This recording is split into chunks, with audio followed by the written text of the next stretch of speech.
What if the second half of your life is the one where you finally feel like yourself again? Not just busy, not just needed, but truly alive. I didn't plan to find purpose through travel, but somehow it found me. Welcome back to Travels of the World. Now, this episode's a little different. No destination guides, no packing tips, just a quiet conversation about something deeper. Because sometimes travel isn't just about seeing the world, it's about seeing yourself differently. So this one's for anyone over 50 who's ever felt a little lost and wondered, what's next? Not long ago, everything in my life looked fine. Work, family, health, stability. But something was missing, and I couldn't explain why. It wasn't depression, it wasn't a crisis. It was quieter than that, perhaps a restlessness, and it was a whisper that asked, is this it? Maybe you've heard it too.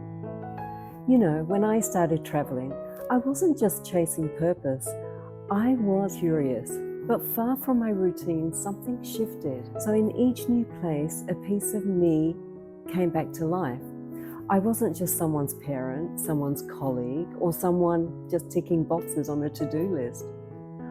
I was me again, wide-eyed, open, and surprisingly brave.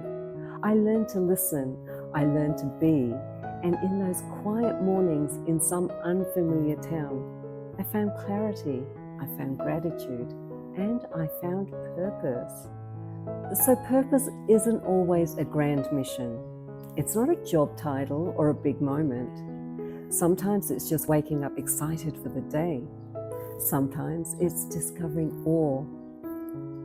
Sometimes it's just sitting at a cafe, say in Portugal, and thinking, gosh, I feel light again. So travel didn't give me all the answers, but it gave me space. And in that space, I found a new chapter, one with fewer expectations and more joy. So if you're over 50 and wondering what's next, if life suddenly feels quieter because the children have left or there's been some major change in your life, or perhaps your role has changed, travel might not fix everything, but it can open the door to new stories, new friendships, and new parts of you that you might have forgotten. Your purpose isn't behind you. It might be waiting in the next city, perhaps in the next sunrise, or the next small adventure that you dare to take. So go find it. And if you're not sure how to, just stay with me. We'll walk that path together. It's not too late to start living with purpose. Subscribe for more stories that awaken your spirit. And see you in the next episode.